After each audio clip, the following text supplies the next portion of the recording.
Honorable President of the Islamic Republic of Pakistan, Dr. Alvi, Honorable First Lady, Mrs. Alvi, colleagues, ambassadors, UN Women Chief, ladies and gentlemen.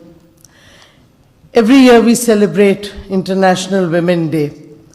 Pakistan also celebrates in February Pakistan's National Women's Day, when women of Pakistan rose against the dictatorship of Ziaul Haq, who was trying to rob women of their rights that they had struggled for since the creation of Pakistan. But let us not forget, women in Pakistan have played a forefront role from the creation of Pakistan. The younger generation feels somehow that the women's struggle shuru hua tha during Ziaul Haq's time. No, that was the third wave.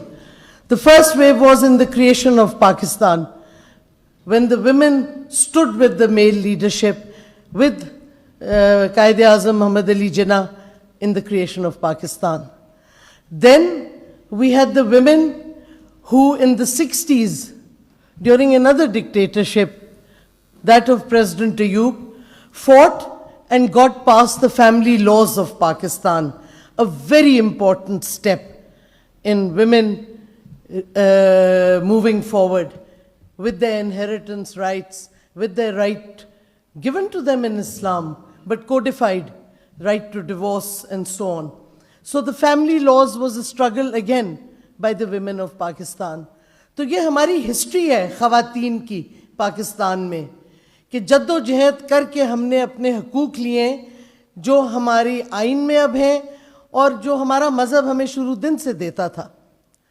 उसके बाद जो ख़वातीन का struggle रहा है वो gender parity पे रहा है, जेंडर इंक्लूजन पे रहा है, और जो अब हमारी बच्चियां अब जो स्ट्रगल कर रही हैं, चाहे वो औरत मार्च हो, चाहे हया मार्च हो, for this diversity in women's demands, but this is a continuation of our women and their struggle to achieve equality and to fight for their rights. Let's be very clear. It is not something new. अगर आज हमारी बच्चियां protest करती हैं या ख़वातीन के हकूक़ के लिए बात करती हैं, तो उनकी माओं ने किया था और हमारी माओं ने भी यही किया था. This is part of our rich tradition of women in politics, women in the struggle for their rights in Pakistan. And why not? One woman decides the fate of a whole family, decides the fate of what future generations will think. How I educate my child will decide how my child will act in society and how they will educate their children. So educating one girl means educating a whole family and thereon a whole generation, which is why education is extremely important for women wherever they may be. दूसरी चीज़ ये, हम ख़वातीन के हकूक़ की बात करते हैं, कई दफ़ा बहुत वेस्टर्न इन्फ्लुएंसेस भी आ जाते हैं. अगर हम हकूक़ की बात करते हैं,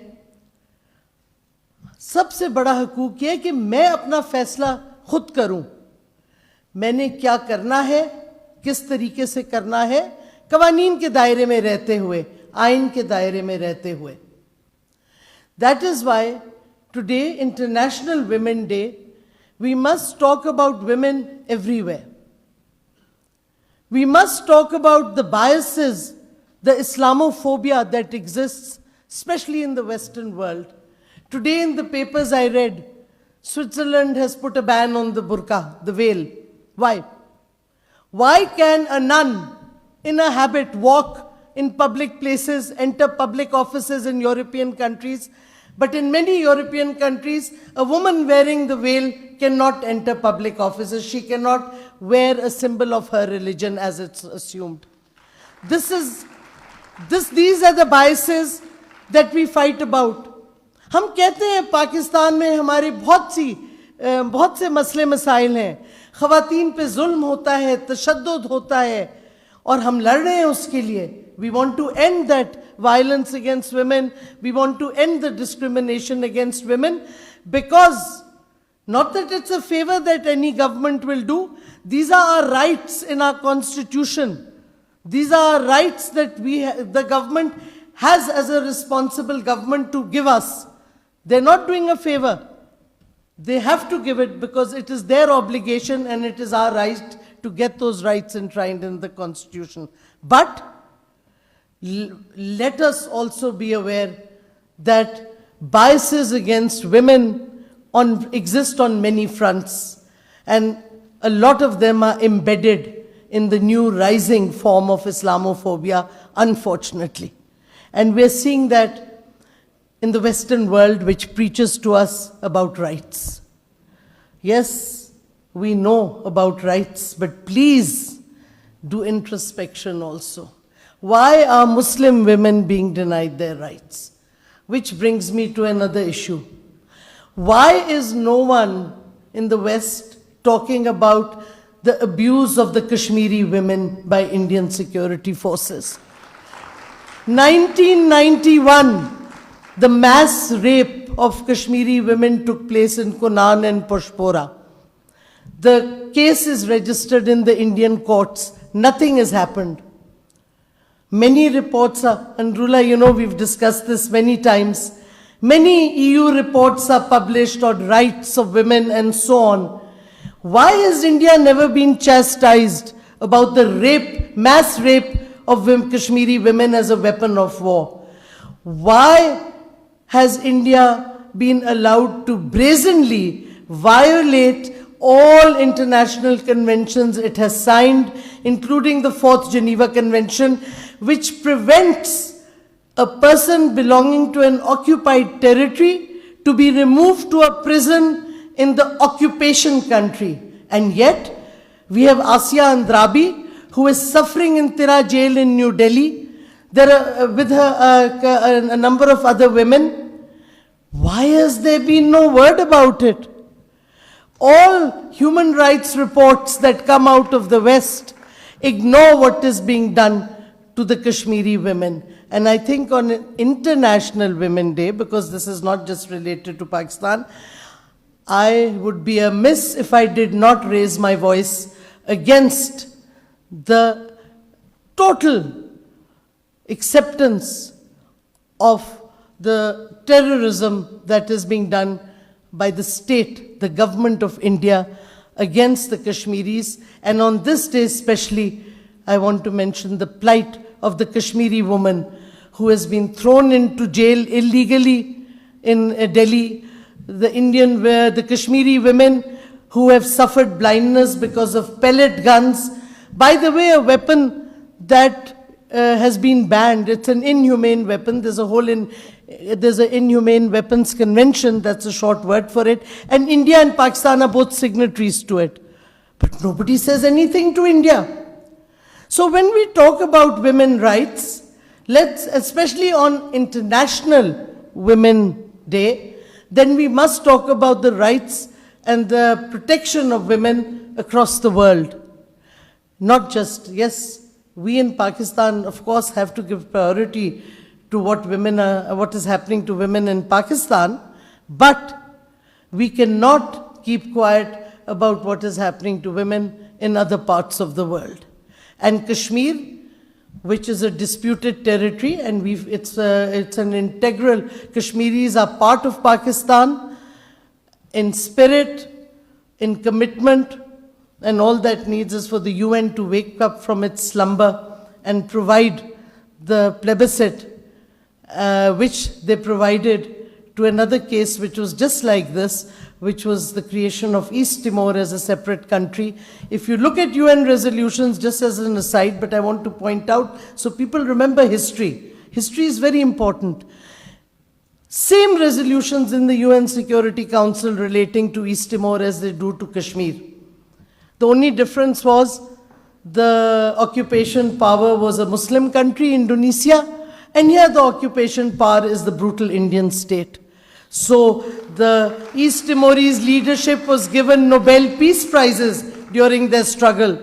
Why are Sayyid Gilani and Mir Wais and other Kashmiri leaders not being nominated for Nobel Peace Prizes, like the Timorese leaders were, who were fighting a war also against the Indonesian state. So we in Pakistan must remember there is an overriding hypocrisy that pervades the world today. And when yes, we want to struggle for our rights, and we have struggled. I come from a very conservative Baloch tribe. I was the first Mazari woman to be even educated. Nobody educated their women in the Mazari tribe in the 50s and 60s. And I'm proud to say today that I was the first Mazari, male or female, to get a PhD. And I always throw it in the Mazari tribe's face, that despite their tribal traditions and this Sardari Nizam, which is horrific, this Tumandari system which destroys our women, which subjugates our women, women will rise against it because they have no other option.